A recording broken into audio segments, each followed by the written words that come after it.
Hey guys, here comes another workout. This is a workout that's going to emphasize lower body and core. We have our standard warm-up and we have 2 circuit blocks we're going to work through. Each of the circuits, including the warm-up, are going to consist of 4 movements and we're going to work through them for 3 rounds, okay? So I'm going to do my best to give you some alternatives or modifications if something is a little too challenging. But yeah, do your best to follow along, and you know, as I mentioned in the other previous videos, we can't play music because of YouTube's copyright laws, so just go ahead and play your own music in the background while we're working through this, and let's have some fun. Here we go.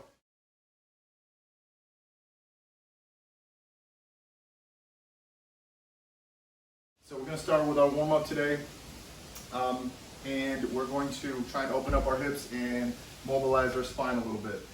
So we're going to start in a lizard position, but we're actually going to widen out that outside leg a little bit, and we're going to open up for about 5 reps, and we're going to thread the needle and then open up again. Again, the knee is, or the leg is a little further out just to kind of stretch out those inner thigh muscles, those adductors, and we're going to thread the needle to create some rotation in our upper spine, and we're going to do that for 5 reps. And 5. Okay, and then we're going to switch over to the other side. Same deal, move that leg out a little bit, give yourself a little space.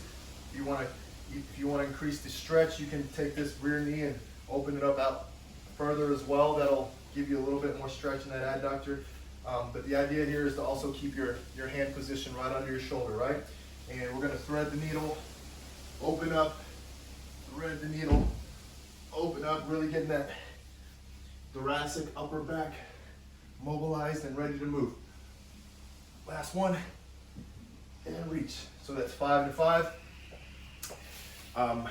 From there, we're going to go into a downward dog to a cobra press, okay? So we're going to transition from a downward dog into what some might call a cobra. Some people call it a whatever press. They have so many different names. But the idea here is to jump into a press here, drop, return back into that downward dog. 2. What I want you to do is kind of come into that with a curve, drop back into the push-up, and then push back. Get one more. Push back. We're doing 5 there, okay? So that's your downward dog to cobra press. And next we're going to do another variation from the lizard position, or the lizard pose, and we're going to stretch our hamstrings. So we're going to start here, we're going to drop back, and we're going to do that for 5 reps on each side. Just really trying to drop the hip back and extend this leg as straight as you can when you're doing it to get that stretch. 5 times. If you want to get more calf, pull that toe in towards you a little more. So hit that calf and lengthen it out. Oh, okay, now when you're done with 5, switch legs. Same thing on the other side. We're really trying to drop back into this rear leg and straighten out this front leg. 2, 3, 4, and 5.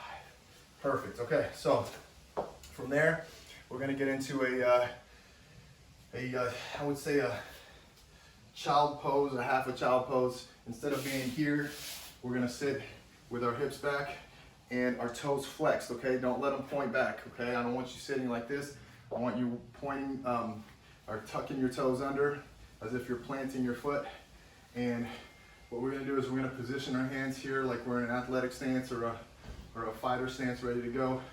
And what we're going to do from here is extend our hips and reach behind us. And then we're going to return back to the center and then alternate hands. So what we're trying to do ultimately is stretch out this front hip that we rotate away from. 4, 5, 6. The further forward you get those hips And the further back you reach, the more stretch you'll get. All right, last one. And 10, okay. So you've got 5 and 5 there. And we're gonna go back to the top, repeat that for 2 more rounds, and we'll get ready for the workout from there.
right, guys, we're getting into the first circuit here. And again, this is a big leg day with some core work intertwined.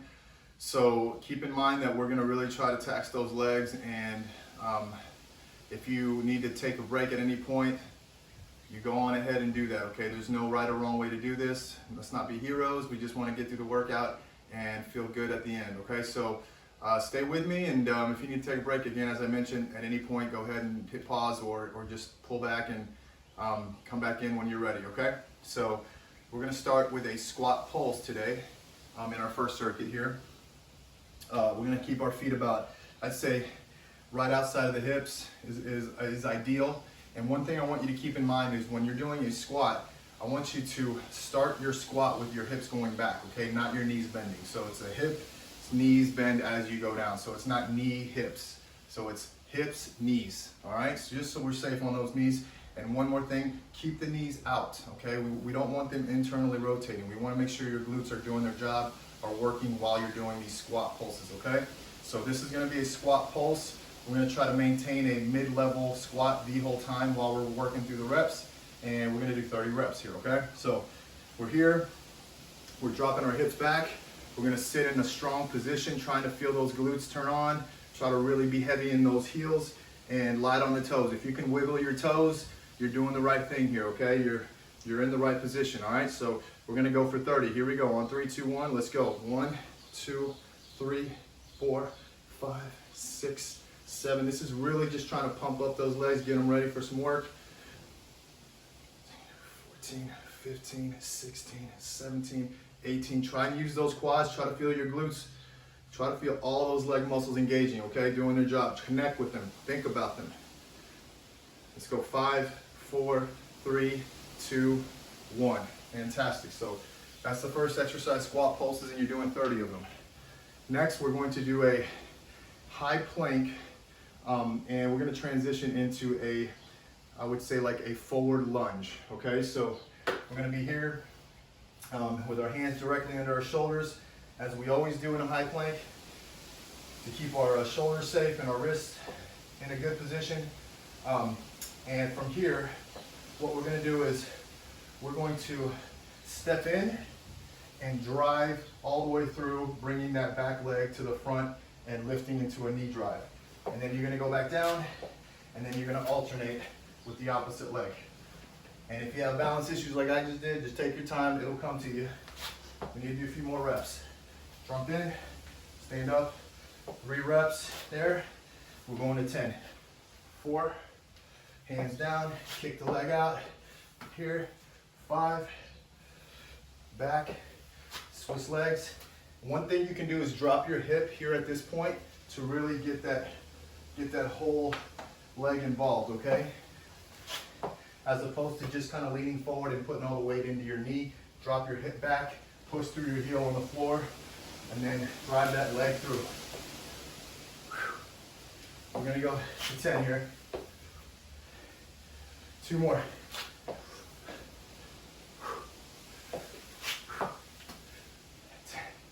And if that's too challenging, which some of us may not have that flexibility, all I want you to do is just hang here into a static lunge and just go nice and controlled for 10 reps on each side. Okay? Boom. And then switch to the other side for a 10 count. That's going to be your modification there, okay? So you get that lunge in that movement, okay? Because that's the key to that movement, is getting the lunge in there, okay? Not the high point. All right, so from there we're going to go into a core exercise, and we're going to a low plank. I think the last workout I did some climbers, but alternating climbers. This time we're just going to focus on one side, and we're going to do 10 without letting that foot drop to the floor. 3, 4, 5, 6, 7, 8, 9, 10. Other side. 1, 2, 3, 4, 5, 6. I like to throw my shoulder towards that knee and meet it. 9, 10. If that's too challenging for you, I just want you to hold the plank here, okay? And you can do a foot tap out and in for 20 reps. if that's, again, if those climbers are too hard for you. All right, fourth movement, we're gonna do a high plank, lateral jack to a knee tuck, okay? So it's gonna look like this. You're here, out, in, out, in, out. That's 2 reps, 3, out, in, 4, 5, 6, we're going 10. 7, 8, 9, one more. 10, okay. So again, out, in, out, okay? That's the path. Think of like drawing a T. And if that's a little too challenging, just stick with some mountain climbers. That'll work too. All right, you can do the 20 count there. Okay guys, so that's one round of that first block of exercise. Then we're gonna go into a couple more to complete this circuit and move on to the second one.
All right, guys, moving on to that second circuit. So we're gonna start with a hamstring walkout, and we're gonna position ourselves with our back on the ground and our hips up off of the floor, okay? So what I wanna do here, let me readjust my hat, is I want to lift my toes and just emphasize the rear corner of my foot, okay? The rear tip of the back of my foot, okay? And we're gonna keep our hips extended as high as possible. And we're gonna take 1, 2, 3, 4, 5 steps. 1, 2, 3, 4, 5 back in. 2, 3, 4, 5. 2, 3, 4, 5. Everybody's different with this. Everybody's 5 are gonna look a little different because we have different anatomies and different length of legs. So if you wanna go way out there, go for it. It makes it a little harder.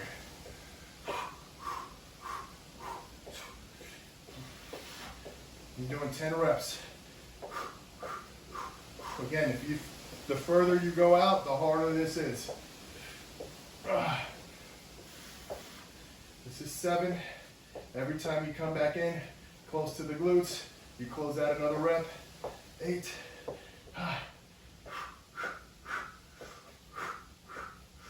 9. This is 9, excuse me. Last one. 10, okay.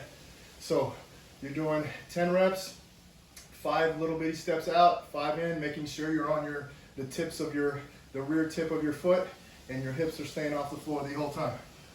Awesome. Moving on to our next exercise, we're gonna get back to a standing movement and another lunge, split lunge, knee dominant movement. But there is a way I want you to go about it. I want you to work on tempo here, okay? So you're gonna give me a good split. I don't want a wide split. I want a nice, I'd say, in between too close and too far. Give me a nice comfortable lunge here. A good way to know if you're in a good spot is your knee should not travel past your toe when you're going down. All right, so what we're trying to do here is go down slow, tap the rear knee to the floor, and then come up quick. Now here's the trick. As you're descending, nice and slow and controlled too, you're pressing and you're ascending in a powerful way, and you're pressing through that front heel. So it's just a nice powerful movement up. Boom. Controlled, slow drop. 5. Powerful movement through that heel. 6 on the front leg. 7, I like to keep my hands in this athletic stance here. 8, in case I need them for any balancing purposes. 9, or anything else. 10, and that's it. Okay, so you're doing 10 on one side, 10 on the other. Switch it up. Again, you're descending slow. Tap the knee. Boom, push through that front heel as quickly and as powerful as you can. 2, 3. I really want you to try to 4, push through that front heel. 5, making sure that front knee doesn't 6, travel past your toe. 7, you can almost like line up with your toe. 8, that's fine. 9, you just want to save that knee. 1 more. 10, and not let it get past your toe when you're going into that bend. Okay, guys, that's number 2 exercise in the circuit. The third one is another core movement here, and what we're going to do is we're going to snap our legs and kind of cheat our way up, but you're going to work your way down again, okay? So it's kind of the opposite of what you would look for in a sit-up or a crunch. So we're going to work on that eccentric phase of this movement. You're going to snap your legs, let your feet tap the floor, keep your feet on the floor, and drop back slow. As straight as you possibly can. Now, that first one was a bad example, but as you can see, you got to keep your chest high. 3, and really fight that gravity in that drop. 4, 5. I love these eccentric exercises. 6, because they really do get you strong. Fight gravity. 7. 8, 2 more. All right, last one. 10. If that's too challenging, just go ahead and lift the legs and rip out 15 crunches, okay? So you can get those core muscles nice and worked. All right, that's our third movement. It's a core exercise, and then we're gonna go into another core exercise to wrap up our first round here. We're gonna do Russian twists with our feet off the floor. Just wanna make sure I read it right. So our feet are here, and we're gonna have our hands out in front, and we're gonna go back and forth. The key to this is actually following your hands. 4, 5, 6, 7, 8. Trying to keep those feet up. 9, 10, 20 reps. 11, 12. Keep your chest as high as you can. 13, 14, 15, 16, 17, 18, 19, 20. Now here's the thing. You may feel your hip flexors working, and they will work. They're gonna help slightly, but this is where you can really connect with your core muscles and try to override those hip flexors. So when you're going through the movement, try and really channel in those core muscles. Make sure they're doing their job. Kind of push them in the way to push them in front to make sure that they're doing most of the movement and not just your hip flexors. And if that's too challenging, just keep your feet on the ground and carry on with the movement, okay? 20 reps. Again, same thing. Keep that spinal alignment. Keep your chest high, neck straight, and eyes following those hands. All right, guys, that's one round, and we're gonna circulate through for 2 more to complete the workout today. Keep up the good work.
Good job, guys.